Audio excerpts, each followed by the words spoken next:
Hello, je suis Léna, passionnée de bien-être, mieux vivre et spiritualité. J'ai créé ce podcast pour faire connaître au plus grand nombre des méthodes alternatives pour aller mieux, que ce soit physiquement ou mentalement. Quels que soient vos problèmes, quelles que soient vos croyances, restons ouverts, restons curieux et testons. Bonjour à tous, je reçois aujourd'hui le docteur Michel de Lorgeril, médecin, chercheur et nutritionniste, auteur de nombreux ouvrages dont Prévenir l'infarctus et l'accident vasculaire cérébral, ou encore L'horrible vérité sur les médicaments anti-cholestérol, mais aussi Cholestérol, mensonges et propagande, et j'en passe. Dans cette interview, Michel nous explique pourquoi le cholestérol ne multiplie pas le risque d'avoir un infarctus.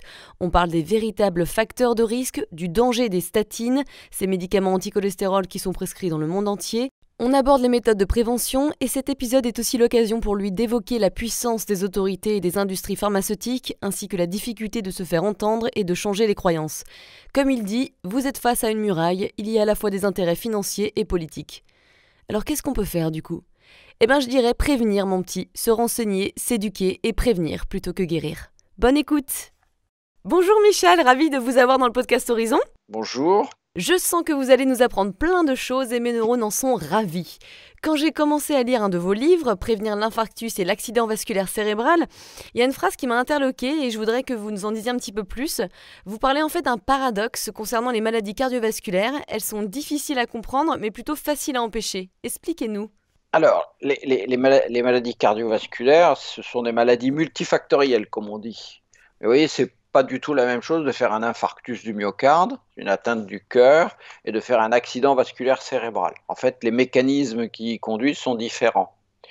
Si je simplifie violemment les théories actuelles, c'est la rencontre, presque par hasard, de facteurs génétiques. On a des prédispositions, on n'est pas tous égaux de naissance à faire un infarctus ou faire un accident vasculaire cérébral, et puis des facteurs de mode de vie. Alors vous voyez, toute la variété possible dans le mode de vie, qu'est-ce que ça veut dire ? En commençant par la nutrition, l'activité physique, les souffrances psychiques ou psychosociales ou professionnelles, enfin, la liste est interminable. Alors ça, c'est très difficile de comprendre qu'est-ce qui se passe. Inversement, une fois qu'on a une certaine expérience professionnelle, en fait, chez chaque individu, si on prend le temps de l'écouter déjà, puis de faire un minimum d'examens complémentaires, à la fois de l'imagerie, c'est-à-dire de la haute technologie, et puis de la biologie, il est assez facile d'empêcher les accidents cardiovasculaires. Voilà, on sait comment procéder. Et si je le dis, c'est pas de l'intuition, c'est parce qu'on a des données scientifiques très solides permettant de dire, voilà, je vous écoute, j'ai compris comment vous viviez, quelle est votre famille, quel est votre arbre généalogique, et maintenant on va travailler pour que vous ne fassiez pas d'infarctus ou d'accident vasculaire cérébral. Voilà, on sait le faire. D'accord. Il y a des choses simplissimes, par exemple, il ne faut pas fumer. Vous voyez, c'est oui ou non, là, on ne fume pas. Fumer augmente le risque d'infarctus et d'accident vasculaire cérébral. Vous ne fumez pas, vous voyez, c'est facile. Et il y a comme ça toute une liste qu'on peut reprendre, mais c'est pas la peine de reprendre toute une liste avec tout le monde, puisque chaque individu est différent, donc il faut écouter d'abord l'individu, le questionner, faire un minimum d'examens complémentaires pour savoir qu'est-ce qu'il y a derrière, et puis ensuite on corrige. Ouais, on sent l'expérience. Alors, on a accusé pendant longtemps le cholestérol comme étant le responsable principal des maladies cardiovasculaires, notamment avec l'appui considérable de l'industrie agroalimentaire, des laboratoires pharmaceutiques qui fabriquent des statines. Alors, pour ceux qui ne savent pas, ce sont des médicaments anti-cholestérol qui sont prescrits partout. Alors, aujourd'hui, on en est où ? Est-ce qu'un excès de cholestérol, ça multiplie vraiment les chances d'avoir un infarctus ? Les chances, le risque. Ça multiplie vraiment le risque d'avoir un infarctus ? Non, ça a été pendant plusieurs décennies l'objectif principal de la prévention des maladies cardiovasculaires, aussi bien l'infarctus que l'accident vasculaire cérébral. Mais maintenant, avec le recul, on a pu vraiment identifier les biais initiaux dans les études. Je ne dis pas que c'est des gens qui trichaient ou qui étaient méchants, etc. Non, je pense qu'il y avait vraiment des erreurs.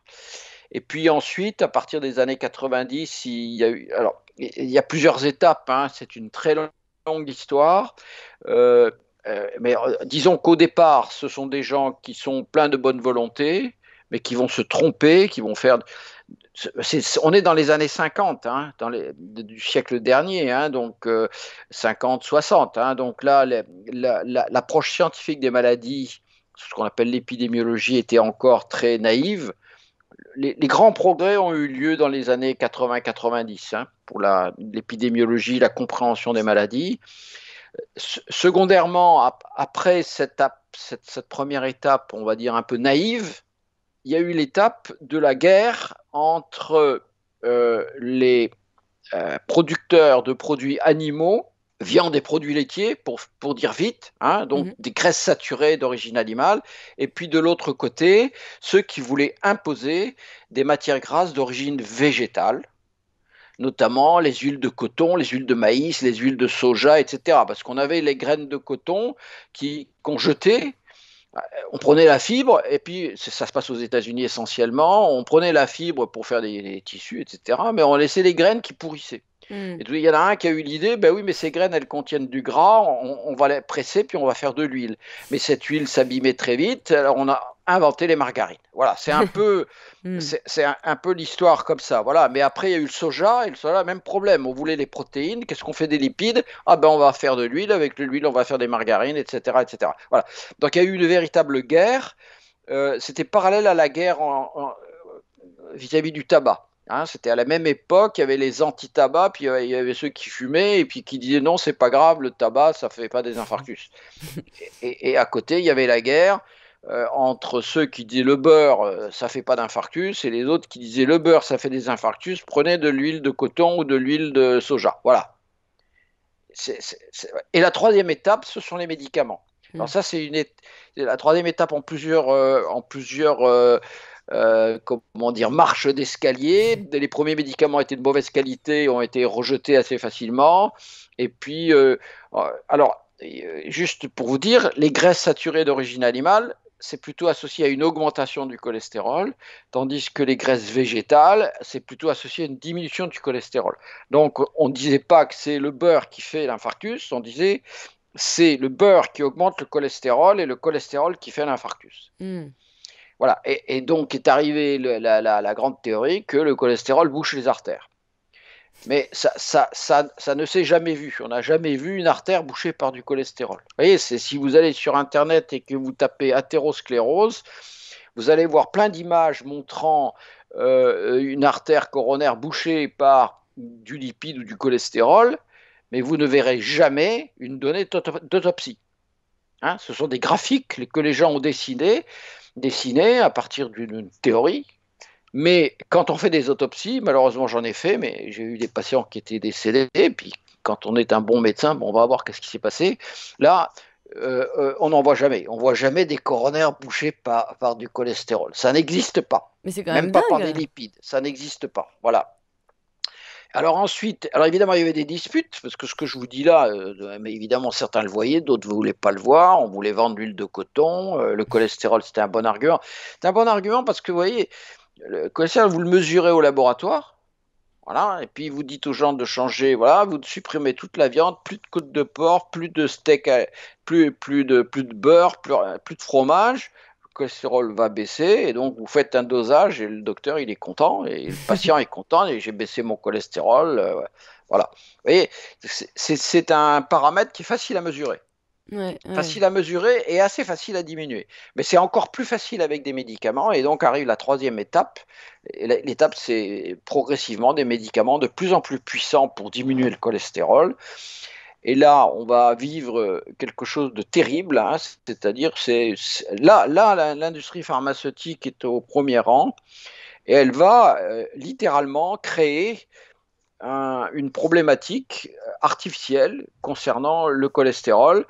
Oui, si vous diminuez votre cholestérol avec mon médicament, vous allez empêcher l'infarctus, vous avez empêché l'AVC. Et là, ça a été très très bien fait, vraiment. Beaucoup. Donc, on avait acquis l'expérience avec le tabac. Hein, le tabac disait l'industrie du tabac a résisté pendant près de 40 ans en disant non, le tabac ne fait pas d'infarctus. Vous Ah, voyez, c'est énorme. c'était de la désinformation, mais extraordinairement bien organisée. Ben, de la même manière, on a extraordinairement bien organisé la désinformation concernant le rôle du cholestérol dans l'infarctus. Et donc, les miracles des médicaments anticholestérol. Alors, votre question, c'était où est-ce qu'on en est maintenant? Ouais. Alors, je dis vite parce que ça serait trop compliqué, hein, mais en 2 mots, il y a une classe de médicaments qui est apparue dans les années 90, on va dire comme ça, hein, qui s'appelle les statines, où là, l'industrie, plusieurs industriels ont imposé des produits en disant regardez les miracles qu'on obtient. Et il a fallu vraiment le début des années 2000 pour se rendre compte que c'était pas vrai. Et c'est vrai. Alors, moi, j'ai participé à ces enquêtes, c'est des enquêtes internationales. Alors, on s'est rendu compte que c'était pas vrai. Mais comme faussé? c'était comment? C'était faussé, les preuves scientifiques, les recherches étaient faussées ou étaient Absolument. D'accord. Ah Absolument, oui. absolument. Vous avez le même phénomène aujourd'hui avec les vaccins anti-Covid. C'est-à-dire, on vous raconte des choses, on donne l'apparence de science, et en fait, il n'y a pas de science. Et donc, ça s'est passé exactement comme ça. Et donc, on a fini par le dire, mais vous comprenez, c'est quelque chose que les coupables ne peuvent pas admettre. Si vous êtes professeur de cardiologie dans un hôpital et que pendant 20 ans vous avez prescrit des statines en disant ça va vous sauver la vie, vous ne pouvez pas du jour au lendemain dire je m'excuse, je me suis trompé, j'aurais pas dû vous donner ces médicaments, d'ailleurs c'est des poisons et c'est pas bon pour votre santé et il fallait faire autre chose. C'est impossible. Non, mais c'est vrai que Donc, c'est oui, très donc difficile. tout ce qui est conventionnel, académique, universitaire, etc., ne peut pas reculer. Donc il y a une espèce de pyramide sainte qui sont ces médicaments antistatines. Mais alors l'extraordinaire, c'est que dans notre système commercial, etc., vous ne pouvez pas rester sur une position stable. Il faut toujours innover. Il faut toujours du nouveau, Du mieux, du nouveau, etc., pour faire du business. Bah, bien sûr. Parce que les brevets concernant ces médicaments, les statines, ils sont passés, c'est génériqué, on ne gagne plus d'argent, on ne peut pas beaucoup avec ça. Donc, si vous voulez faire de l'argent avec le cardiovasculaire, il faut rester sur la théorie du cholestérol. Vous ne pouvez plus faire d'argent avec les statines, donc il vous faut des nouveaux produits. Mais il faut imposer ces nouveaux produits sans détruire la pyramide sainte, parce que comme l'épidémiologie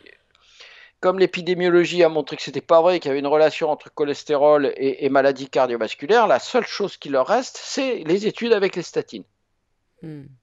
Donc ça, il ne faut pas y toucher.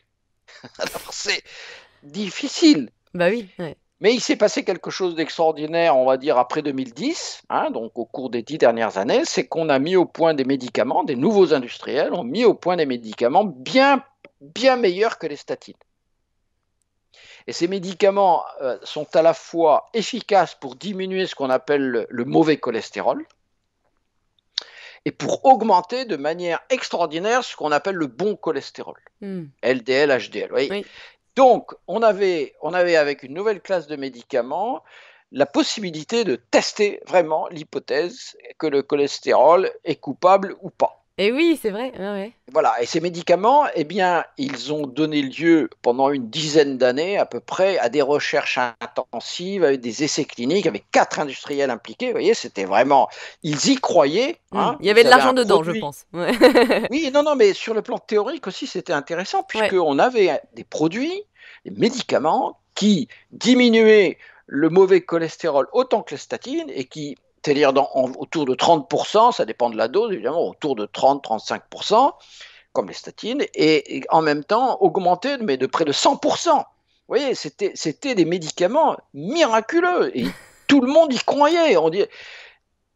Tout le monde y croyait. Si on croyait, vous voyez, c'est à la fois de la croyance quasi religieuse, mais aussi de la crédulité. Parce qu'il y avait plein de gens qui disaient ces théories, ça ne marche pas. Mais là, on avait l'occasion de tester la théorie. Vous Et voyez, d'enfin savoir. indépendamment des sacro-saintes statines, on avait des médicaments encore mieux pour tester l'hypothèse que le cholestérol bouche les artères, qu'il y a du bon, qu'il y a du mauvais. Plus le mauvais est bas, et mieux c'est. Plus le bon est haut, mieux c'est. Voilà. Et alors, qu'est-ce qui s'est passé? On est Vous en voulez le suspense. savoir. Mais, vous voyez, vous ne le savez pas. Alors que c'est dans le domaine du cholestérol et des maladies cardiovasculaires, c'est le point absolument crucial. Ouais. Tout est là. Vous voyez, c'est-à-dire, on va plus discuter avec les statines, on va plus discuter avec l'huile de coton, on va plus discuter avec le beurre et la côte de porc. On a là un modèle expérimental parfait pour tester l'hypothèse. Ouais. Suspense, toujours. Et alors, c'est un échec total. Oh C'est là un là. échec total. Voyez, et vous ne le savez pas pourquoi. Parce que les industriels ont plié bagages. Bah oui, Voilà. j'imagine. Ils n'ont pas commercialisé. Alors, ils ont publié quand même les résultats, parce que ça, on ne pouvait pas cacher les choses. Ils avaient fait tellement de publicité pour ces produits que tout le monde attendait les résultats, mais vous n'en avez pas entendu parler. La très grande majorité des médecins ont oublié, les cardiologues ont oublié, mais les scientifiques, eux, ils n'ont pas oublié, parce que là, vous avez l'expérience typique qui permet de dire, écoutez, votre théorie, on peut la rejeter. C'est fou, oui, après. 4 industriels, 4 molécules différentes, totalement négatifs. Pas l'ombre d'un effet bénéfique, au point que les industriels qui pourtant, vous voyez, on le voit avec les vaccins anti-Covid, même quand il n'y a pas d'évidence que c'est efficace, que ça marche, ils arrivent à imposer leurs produits. Mm. Là, avec 4 molécules, ça s'appelle des anti-CETP, ces médicaments. CETP, c'est cholestérol, ester, transfert, protéines, peu importe. Hein, vous voyez, c'est le nom de l'enzyme que l'on inhibe. Mm. 4 molécules, 4 industriels, échec total. Pas une de ces molécules n'est commercialisée. Et c'est mis sous la table, c'est caché, on a glissé ça sous le tapis, alors que pour nous, scientifiques, ce sont les expériences absolument cruciales Bah bien pour sûr. tester l'hypothèse du cholestérol. Et du coup, qu'est-ce qui s'est passé? On est resté sur les statines, on a fait comme si de rien n'était, on Voilà, continue avec cette théorie et puis c'est tout? et voilà, et c'est exactement ce que vous dites. Oh là Voilà, là, voilà. monstrueux. Voilà. C'est exactement ça. C'est comme s'il ne s'était rien passé. Et moi, je ne suis pas très étonné, puisque je suis de très très près les vaccins anti-Covid. Il se passe exactement la même chose, c'est-à-dire on ferme les yeux sur certaines choses, on fait la promotion d'autres choses, non plus pour des raisons sanitaires, hein, on sait bien, là, c'est de la politique, hein, c'est surtout calmer le monde, refroidir la situation, tout le monde au boulot, pas de confinement et vaccinez-vous. Voilà. Et ben là, c'est la même ambiance. Hein. Ne regardez pas ce qu'on vient d'observer, oubliez tout ça, continuez à travailler, prenez vos médicaments et taisez-vous. Et ça, c'était dans quelles années? Alors, les anti-CETP ont été testés, on va dire, entre 2010 et 2020. Et d'accord, mais c'est vrai que vous, ça a dû vous faire vous sidérez. Je veux dire, quand on travaille et que du coup, on continue à proscrire des médicaments qui finalement ne fonctionnent absolument pas, la théorie est complètement fausse. Qu'est-ce que vous avez fait? Alors, vous êtes confronté là à une muraille. Ouais. C'est la même chose avec les Covid. C'est-à-dire que quand l'industriel raconte des idioties, eh bien, vous essayez de le dire, mais on ne vous écoute pas, sauf sur les réseaux sociaux. Et quand sur les réseaux sociaux, quelque chose déplaît aux gouvernants, aux autorités sanitaires, aux académies, aux universités, eh ben, on dit que c'est des fake news. Ouais. Souvent, il y a des fake news. Ouais, bien Voyez, sûr. et dans le tas, il y en a qui ne sont pas des fake news. Et inversement, les autorités sanitaires, les gouvernants, les académies, les universitaires, dont l'autorité est mise en question, hein, vous savez, pour la plupart des professeurs d'université qui continuent à défendre la théorie du cholestérol et des statines, c'est crucial, hein, c'est leur honneur qui est en jeu. Bah bien sûr, je comprends effectivement, mais c'est vrai que c'est. Et pour les jeunes, c'est leur ambition, etc. Donc là, c'est blocage complet. Alors nous, on publie des livres, on le dit. Ouais, je vais publier certainement un livre que je suis en train de finir au janvier ou février, quelque chose comme ça dépend un peu des problèmes des éditeurs, mais on le dit. J'étais en Belgique ce week-end où j'ai fait donner 2 conférences où j'explique tout ça, et voilà, vous le dites. Mais vous voyez, je n'ai jamais été accusé de fake news puisque je suis un scientifique. Oui, voilà, en plus c'est ça que vous insistez là-dessus, c'est aussi ça qui est très intéressant, c'est que vous recherchez, vous, des preuves scientifiques, c'est pas du faux blabla, enfin c'est des preuves scientifiques que vous avez besoin, quoi. Puis elles existent, elles sont là, je les publie, je ne suis pas seul, hein, c'est des groupes très importants. Je vous dis, on revit la même situation avec les vaccins anti-Covid, c'est quelque chose d'extraordinaire. Voilà, il faut faire avec, hein. Il y avait des armes de destruction massive en Irak, c'est pour ça que l'armée américaine est allée là-bas. Finalement, il n'y en avait pas, mais personne ne s'est excusé. C'est affolant. Voilà, mais c'est notre monde, Ouais. actuel. Alors, ce qui est très important, par contre, c'est que des gens comme vous diffusiez l'information. Mm. Alors Moi, ce que je veux, oui, c'est la vérité. Rien que la non, vérité. attendez, en science, il n'y a pas de vérité. Hein, il y a des théories. Les théories, elles sont résistantes à la critique ou elles ne sont pas résistantes à la critique. Mais nous, un scientifique, ça ne fonctionne pas en fonction de vérité ou pas. Vous voyez, les théories évoluent tout le temps. Donc, on sait comment éviter un infarctus du myocarde, hein, c'était votre première question. On sait comment éviter un accident vasculaire cérébral. On sait le faire. Après, on le fait ou on ne le fait pas. On le fait bien, on le fait moyennement bien, on ne le fait pas très bien. Et puis, on en aura ou on n'en aura pas des infarctus et des AVC. Alors justement, si ce n'est pas le cholestérol, c'est quoi les véritables facteurs de l'infarctus? Alors, on l'a dit au début, hein, je vous l'ai dit au début, il y a une prédisposition Ouais. génétique qui joue un rôle. Mm. Hein, voilà. Et puis, il y a le mode de vie. Bien sûr. Et le mode de vie, c'est une multitude de choses. Alors, il y a le tabac, mais vous avez aussi les particules de diesel, par exemple. Hein, où il y a des gens qui vivent dans des atmosphères aériennes de très très mauvaise qualité. Bon, ça Exactement. c'est l'aspect respiratoire, mais vous avez aussi ce qui est absolument fondamental, c'est la nutrition. Bien sûr. La façon dont vous nourrissez conditionne votre risque. Hein, par exemple, nous, c'est comme ça qu'on a été très connus, notre équipe, hein, c'est qu'on a défini comment il fallait manger pour ne pas faire d'infarctus. Voilà, on le sait, c'est ce qu'on appelle la diète méditerranéenne. Ouais.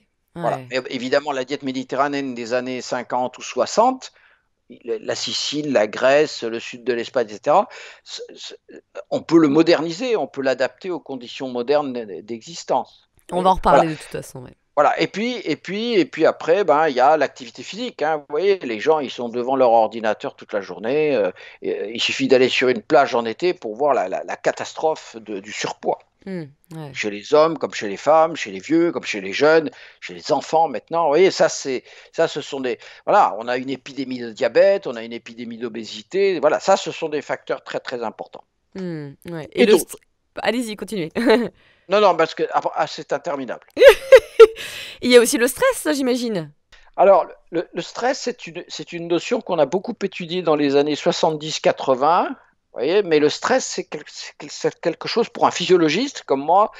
C'est pas simplement être tendu comme ça. Vous voyez, le stress, c'est tout autre chose en termes de pathologie.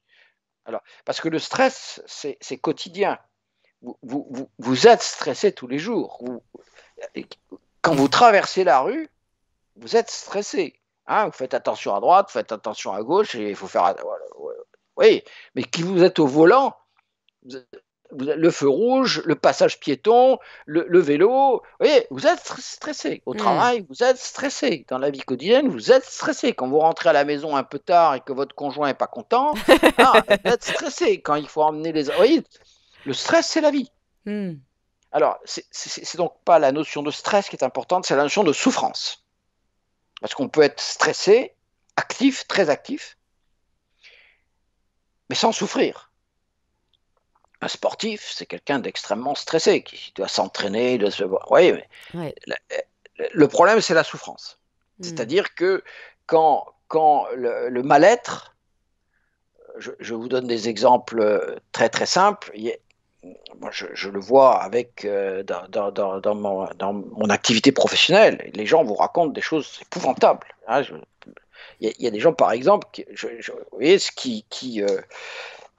qui doivent s'occuper d'un enfant handicapé ou Hmm. d'un adulte handicapé. Vous voyez, ça, c'est pas le stress au sens propre du terme, mais c'est accablant. Vous voyez, c'est ce qu'on appelle les accompagnants. Ça, les accompagnants, ça, vous voyez, c'est un facteur de risque majeur. Parce que là, vous voyez, quand vous avez un parent en fin de vie avec un Alzheimer et qui font des bêtises, et qu'il faut être avec eux, mais chaque minute de la vie, parce qu'ils oublient le feu, ils oublient ceci, ils oublient cela, ils voient pas l'escalier. Enfin, je veux dire, voilà. Puis si vous avez un enfant autiste à la maison, Ouais. ouais, c'est destructeur, ça détruit la famille, ça détruit le couple. Vous avez les conditions professionnelles. Il y a des gens qui sont harcelés au travail. Mais ça va dans les deux sens. C'est-à-dire, ça peut être aussi bien un employé qui est harcelé par sa direction, mais des directeurs, des chefs d'entreprise, des petits salariés qui sont harcelés par le syndicat ou par leurs employés, et qui vivent des conditions, et ça s'étale dans le temps. Quand les gens vous racontent ça, vous voyez, quelquefois des ruptures dans les couples, avec des enfants au milieu, ça peut être d'une cruauté. Les gens, vous voyez, voilà, Oui, ça, donc c'est la souffrance qui fait la différence, effectivement, la manière dont on le ressent, qui fait la différence et qui peut être un oui, facteur favorisant. quelquefois, vu de l'extérieur, vous vous dites, bon, écoutez, mon cher ami, c'est pas bien grave tout Oui, ça, c'est ça. là, Bah oui, mais là, si la personne le vit de manière terrible, C'est c'est ça. ça la souffrance. Ouais, exactement. Hmm. Et quand vous analysez les circonstances d'un accident vasculaire cérébral ou d'un infarctus, il est bien rare, très très rare, qu'il n'y ait pas quelque chose, vous voyez, De que fort, de les gens, stressant, justement. une souffrance Hmm. soit aiguë à un certain moment, soit chronique, étalée sur plusieurs années, et les gens ont du mal à le dire. Hmm. Non pas parce qu'ils ont honte, mais parce qu'ils n'ont pas eux-mêmes compris ce qui leur arrivait. Donc voilà, l'état émotionnel influence énormément les risques potentiels d'infarctus. Voilà, et on a compris à peu près comment ça marchait. Ça passe vraiment pas, non pas par la conscience, mais par le système nerveux autonome. Bah oui, tout est. Et on Oui, bien sait, sûr. voilà. Et donc, vous pouvez toujours dire aux gens, mais vous affolez pas, ça va aller mieux. Ça suffit pas. Il Bien faut sûr, aider les gens par d'autres techniques, totalement. ouais, qui agissent sur le système nerveux autonome. Et on sait comment le système nerveux autonome va provoquer l'infarctus. On sait que ça agit sur la paroi interne des artères Mhm. ou des veines, hein, parce que les artères et les veines, c'est pas des tuyaux, hein, ce sont des organes. Et ces organes, ils sont sensibles à toutes sortes de paramètres physiologiques. Et l'infarctus, c'est ça, c'est une maladie de la paroi des artères et une maladie du sang qui circule dans ces artères. Hmm. Et donc ça, c'est des paramètres que maintenant on sait à peu près mesurer et on sait les corriger. Mais Mais c'est du travail, c'est un gros travail. c'est un énorme travail, mais en même temps, c'est un beau travail, puisque c'est là où on en revient à la base, à savoir avoir une hygiène de vie holistique, hein, c'est-à-dire qu'on soit à la fois bien dans ses baskets, bien dans sa vie, qu'on mange sainement, qu'il n'y ait pas trop de stress non plus, ou d'anxiété, de facteurs de stress, ou qu'on les gère, ou qu'on apprenne à les gérer, Souffrance, souffrance, de souffrance, comme vous dites exactement, de la nutrition. Voilà, on en revient à une responsabilité de notre propre vie, comment faire pour éviter les risques, ça serait ça finalement. absolument. Hmm. Tout en sachant, tout en sachant qu'il y a une petite part du risque qui est héréditaire. D'accord, ouais, ça Voilà. c'est Et d'ailleurs, intéressant. on s'agite beaucoup autour de ça parce que maintenant, dans les milieux informés, on va dire comme ça, hein, comme disait Coluche, on, voilà, on comprend. Pourquoi? Tout simplement parce que beaucoup de patients qui aujourd'hui font des infarctus, ils sont sous statine. Ouais. Alors là, les médecins, parce que les médecins ne sont pas des escrocs, ils essayent de faire le mieux pour leurs patients. Et donc, on a fait germer, si je puis dire, la notion de risque résiduel. Vous voyez, on peut toujours pas toucher aux statines, aux médicaments anticholestérol. On ne veut pas non plus toucher aux médicaments antidiabétiques, on ne veut pas toucher aux médicaments contre la pression artérielle, hein, l'hypertension artérielle, c'est un facteur. Voilà. Et alors, comme on a de plus en plus de patients qui ne sont pas diabétiques, qui ne sont pas hypertendus, qui n'ont pas de cholestérol, alors on va dire le risque résiduel. Ouais. Hmm. Voilà, alors c'est ce risque résiduel qui maintenant apparaît, et alors c'est dû à quoi? Hmm. Dans le risque résiduel, on commence à voir quelle est la part héréditaire du risque.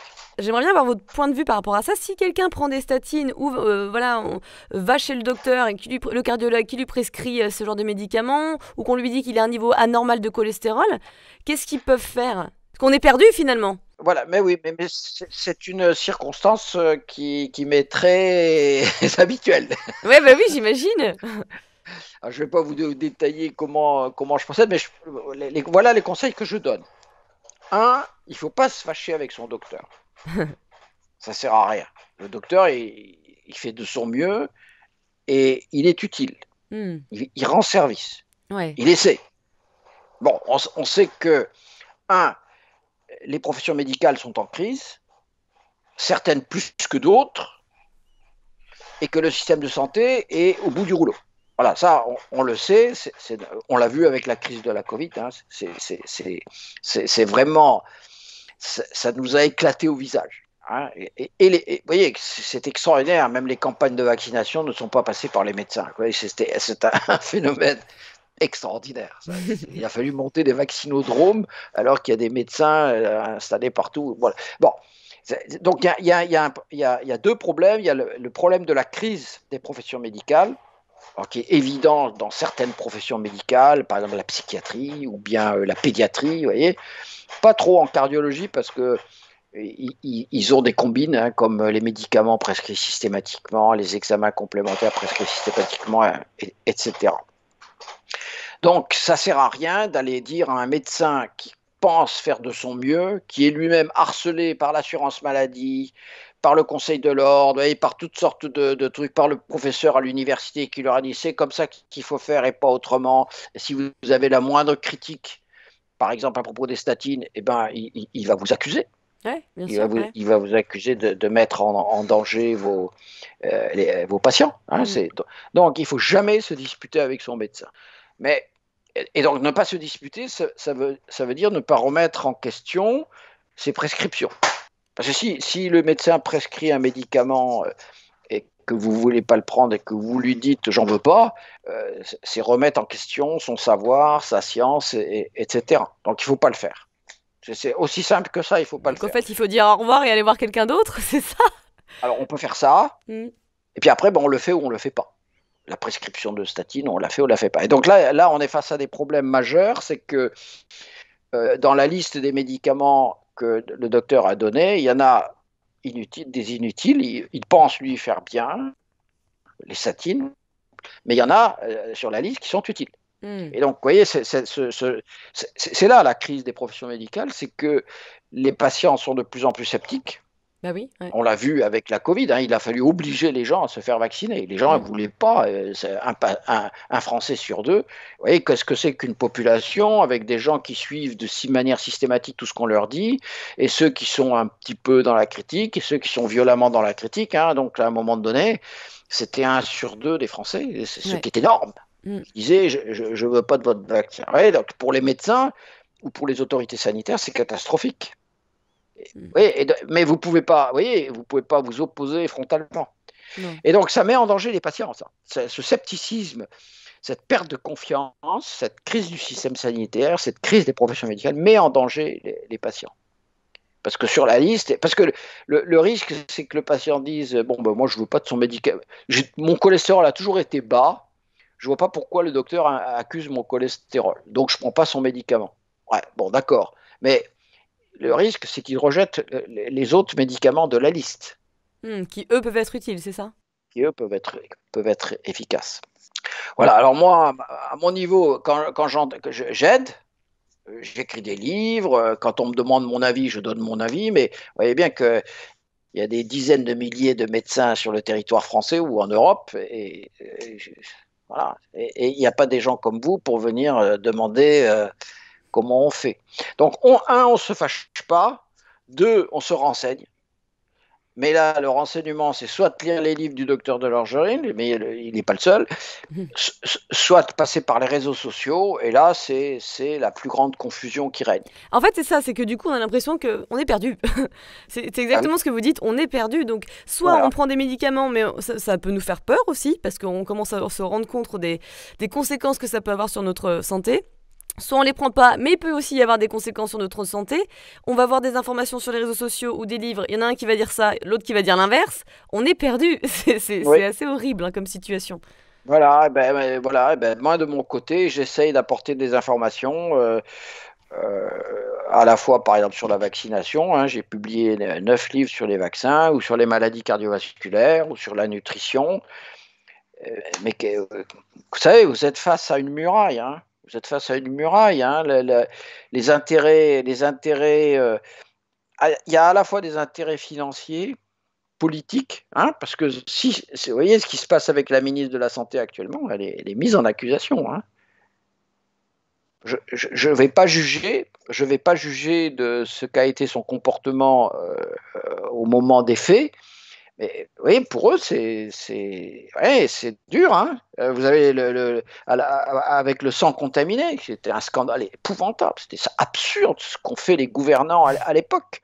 Mais pas seulement les gouvernants, vous vous en souvenez pas du sang contaminé. Mais moi, vous savez, ça m'a ouvert les yeux. Hein, qu'est-ce qu'ils sont fous. Ah, Ils bien sont fous. sûr. Mais qui a été condamné? Un Premier ministre, une ministre de la Santé et les gens du CNTS, Centre national de transfusion sanguine, c'était le truc qui gérait le sang à l'époque. Mais ceux qui prescrivaient, les hématologues, les professeurs d'hématologie qui s'occupaient des hémophiles, il n'y en a aucun qui a été condamné. Bah, c'est comme vous dites, c'est politique, hein, c'est toujours très compliqué. Mais vous pouvez pas non plus. Mettez-vous à la place des gouvernants. Vous pouvez pas, enfin, je veux dire, c'est comme avec le Mediator. Oui, le Mediator, ça donnait des complications cardiaques. Donc c'est les cardiologues qui auraient dû donner l'alerte. Non, c'est une pneumologue de Brest contre vents et marées qui a donné l'alerte. On a essayé de la faire taire. On l'a menacée. Et puis finalement, c'est sorti. Grâce à des journalistes, vous voyez. Mais aucun cardiologue, pendant 35 ans de commercialisation, n'a donné l'alerte. Personne n'a donné l'alerte. Et personne ne les a accusés de ne pas avoir donné l'alerte. Mais c'est comme les hématologues avec le sang contaminé. Personne ne les a accusés. Mais mettez-vous à la place des gouvernants. Si vous en accusez un, il faut accuser les autres. Oui, non, mais c'est ça, il y a tellement de personnes. Et là, vous décapitez littéralement toute une discipline médicale universitaire. Et c'est sûr, vous pouvez pas décapiter tout un corps social. Ouais. Mais je vais aller un tout petit peu plus loin. Nous vivons, à l'heure actuelle, un phénomène semblable. Bah oui, ouais, c'est sûr que on est bien dedans, on a bien l'impression. Hein, de toute façon, Voilà. Et vous ne pouvez pas vous faire entendre. Alors, on met en exergue quelques individus pas trop dangereux, hein, un professeur à Marseille, un professeur ailleurs, etc., qu'on met comme ça, comme des potiches dans les médias. Mais en fait, ce sont des dérivatifs par rapport aux problèmes principaux qui sont des problèmes scientifiques. Hein, d'où est sorti ce virus? Et ça, c'est le point crucial, parce que en comprenant d'où il est sorti, on peut envisager la suite. Est-ce qu'il y en aura d'autres? S'il est sorti d'un laboratoire, comment empêcher qu'il y en ait d'autres qui sortent? Oui. Par contre, s'il est naturel, pourquoi? Oui, c'est des questions absolument cruciales, mais qui sont enterrées systématiquement. Oui, ouais. Pourquoi c'est enterré? Parce que des autorités très haut placées sont impliquées. Et si on ne dit rien, alors que beaucoup savent, c'est parce que vous risquez de créer une crise politique majeure. Et alors, ça, c'est pour l'origine du virus ou des variants, mais vous avez la même question avec les vaccins. Hein, comment ils ont été faits? Est-ce qu'ils ont été correctement testés? Est-ce qu'ils sont vraiment efficaces? Est-ce qu'ils sont toxiques ou pas? Qu'est-ce qu'on sait vraiment? Qu'est-ce qu'on nous cache? Qu'est-ce qui est caché? Oui. C'est terrible. Alors, Restons avec le cardiovasculaire, il nous reste un quart d'heure. Oui, même si j'ai l'impression que vous êtes très motivé par l'autre sujet, mais restons concentrés sur celui-ci. Revenons à nos moutons. Non, mais c'est vrai que ma question, c'est quand on a pris des statines pendant des années, voilà, qu'est-ce qu'on fait? Moi, c'est vraiment ça que je me pose. Je me mets à la place de la personne qui prend des médicaments, qui a lu vos bouquins, qui se dit, mon Dieu, ça fait 10 ans que j'en ai pris, ou alors on me l'a prescrit récemment, qu'est-ce que je fais, quoi? Je sais pas qui a raison, enfin, c'est compliqué. Alors, ça, moi, je le dis depuis plus de 10 ans. Hein, et j'ai eu 7 plaintes au Conseil de l'ordre pour l'avoir dit, et je le répète, comme la liberté d'expression, c'est constitutionnel dans notre pays, donc les 7 plaintes sont tombées, voilà, je ne risque rien en fait. Mais bon, c'est terrible, hein, parce que la solution est très simple, c'est des médicaments inutiles et toxiques. Et il n'y a pas une seule indication. Ouais. Hein, y en a qui vont vous dire, ah si, chez les diabétiques. Non. Après un infarctus, non. Dans les hypercholestérolémies familiales, non. Et il n'y a pas d'indication. Dans mon livre Prévenir l'infarctus, que j'ai écrit il y a 12 ans, hein, j'étais encore prudent.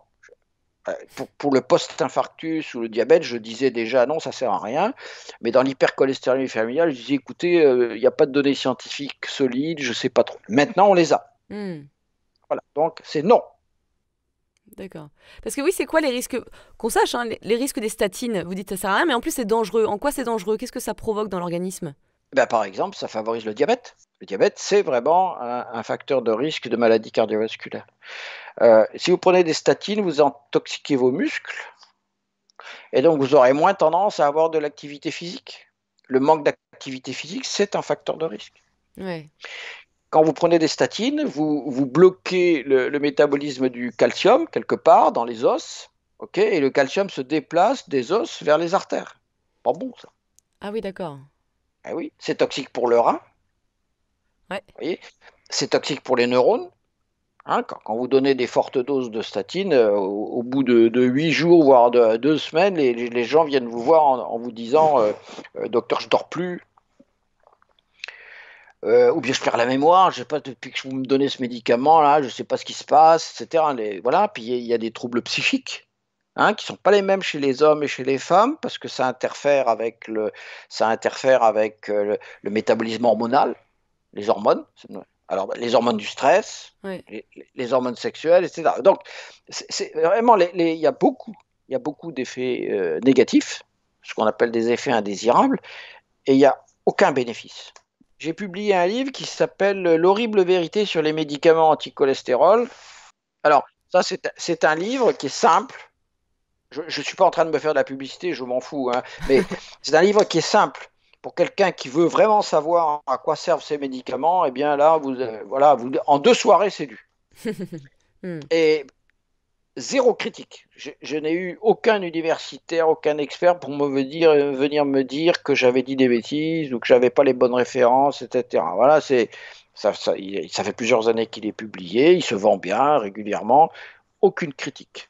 Et alors dans ces cas-là, si la solution ne réside pas dans les statines, vous dites qu'elle réside dans l'alimentation, et plus particulièrement le régime méditerranéen. Pas seulement. Il y a aussi effectivement... C'est le mode de vie, voilà, le mode de vie global. Voilà, mais c'est vrai que dans le mode de vie, il y a vraiment 3 paramètres très très importants, c'est la nutrition, l'activité physique, et puis ce que nous appelions tout à l'heure la souffrance, hein, c'est-à-dire essayer de calmer.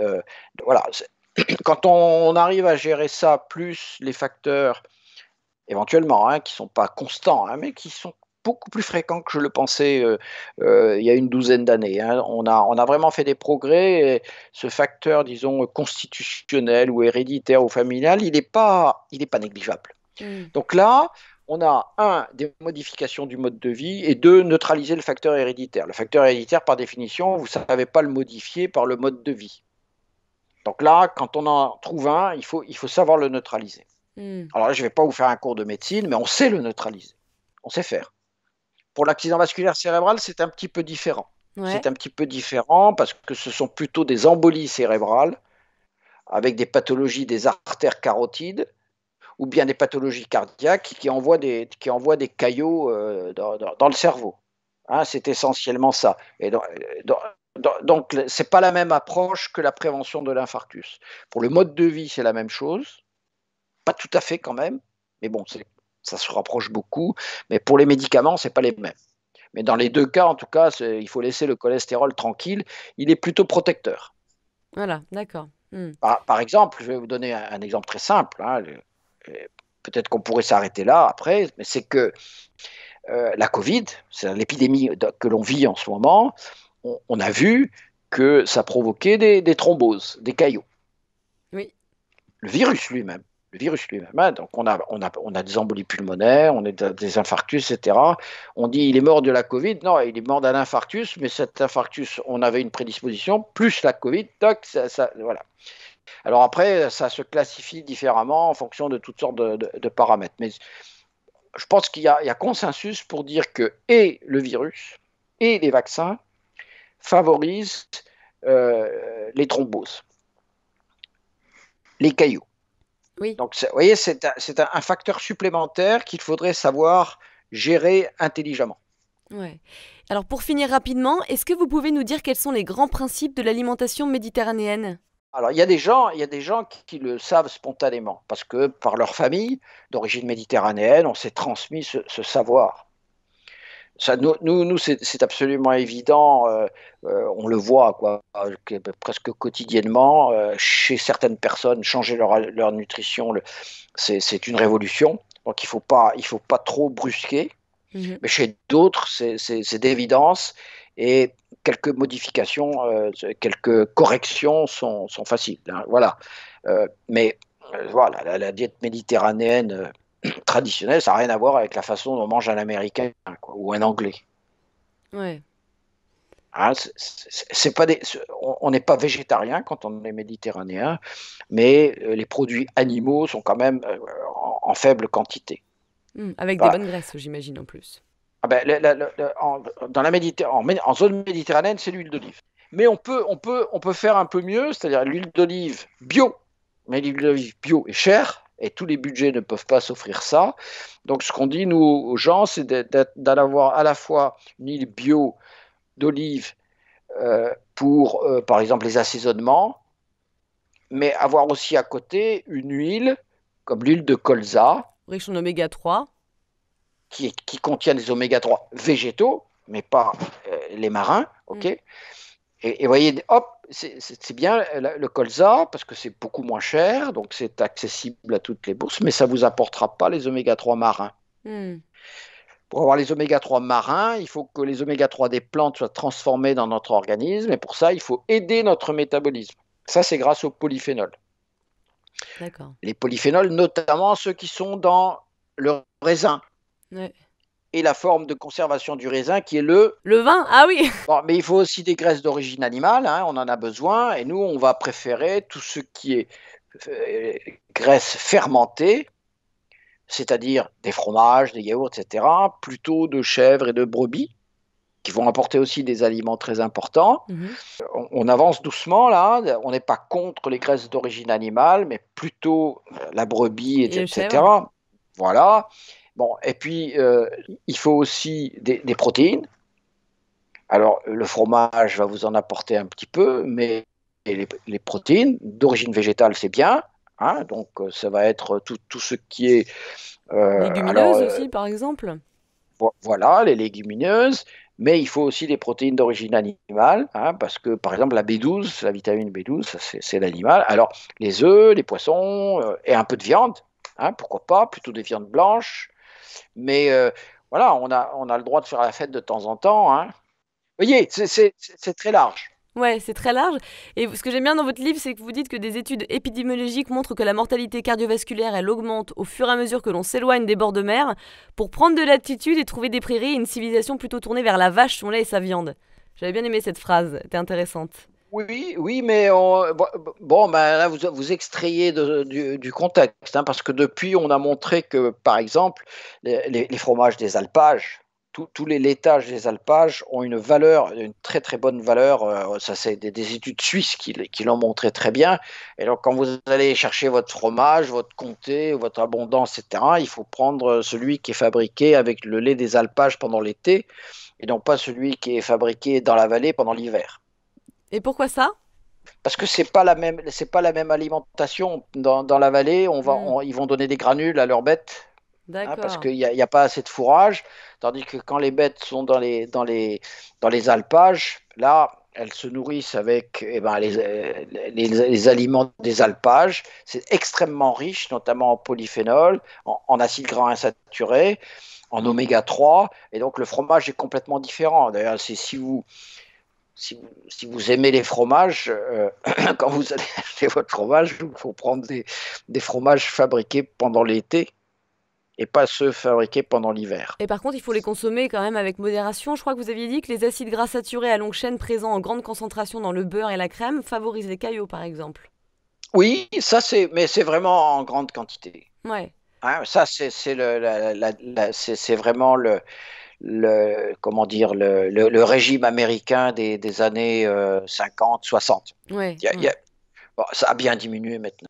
Mais par exemple, ces graisses saturées à chaîne courte, on les retrouve par exemple dans les huiles tropicales. Hmm. Donc la grande mode de l'huile de De coco. coco, de l'huile de palme, etc., ça, c'est pas bon du tout. Hmm. On le déconseille absolument. D'ailleurs, quand on ne sait pas vis-à-vis d'un aliment que faire, on se pose la simple question, qu'est-ce qu'aurait fait un Méditerranéen? Est-ce qu'un Méditerranéen consomme de l'huile de coco? Non. Voilà, donc pas d'huile de coco dans votre régime. Hmm. Maintenant, si vous avez une recette particulière pour l'anniversaire de papy qui contient un peu d'huile de coco, vous voyez, il ne faut pas Bien s'en sûr, priver. c'est toujours pareil, avec parcimonie. Voilà, ça doit être exceptionnel. Mais c'est vrai qu'il y a des patients qui, notamment dans certains territoires, par exemple en Polynésie, où l'huile de coco est pas chère, les gens ils passent directement de l'huile de maïs ou de tournesol à l'huile de coco pour faire la cuisine tout le temps. Ça, c'est pas bon du tout. Il faut pas faire ça. Hmm. En même temps, l'huile de maïs ou de coton, c'est pas génial non plus. Faut en Non, non, revenir. non, non, Voilà, oui, c'est non, ça. mais l'huile de coco, c'est pire. Ah, d'accord. D'accord. Et donc, si on résume un petit peu l'alimentation méditerranéenne, c'est plus de poissons, d'oméga 3 animaux et végétaux, évidemment de légumes, de légumineuses aussi, de fruits, mais toujours pareil, pas non plus une grosse dose de fruits, peut-être des petites baies, ce genre de choses, et Non, voilà, non, des non, bons non, gras, non, des non, protéines. tous les fruits, tous les fruits. Mais il y a un grand principe de la diète méditerranéenne, c'est les fruits de saison. Oui, Voilà, voilà, faut déjà, pas manger oui, pas des fraises à Noël, quoi. Ça, c'est absurde. exactement. Et je pense que déjà, de base, ça sera pour un développement plus durable, à la fois pour nous et pour la planète. Voilà. Eh bien, merci beaucoup, Michel, de m'avoir accordé du temps, de m'avoir Et c'est expliqué un moi petit qui vous peu. remercie de votre attention.